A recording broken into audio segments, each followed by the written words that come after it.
the given figure the magnetic flux through the loop increases according to the relation दे रखा है 5 dt equal to 10t square plus 20 t where 5 v is in milli weber से बताया भैया 10 to power minus 3 order में okay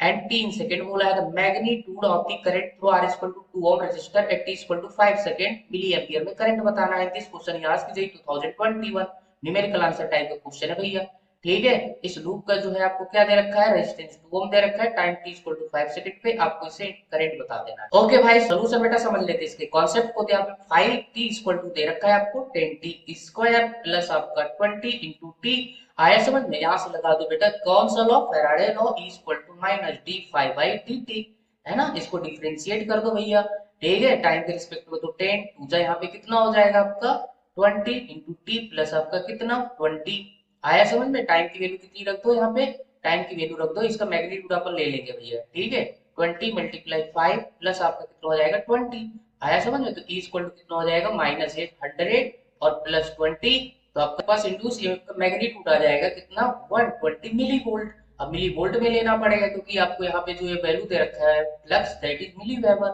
आया समझ में तो उसके हिसाब से आपको ये लिखना पड़ेगा आया समझ में अब यहाँ पे करंट क्या होता है E डिवाइडेड बाई R तो यहाँ से हमारे पास करंट इक्वल टू हो जाएगा mod of E divided by R कितना हो जाएगा 120 डिवाइडेड बाई 2 ठीक है तो I की वैल्यू कितनी आ जाएगी आप ध्यान से देख लीजिए बेटा 60 मिली एम्पियर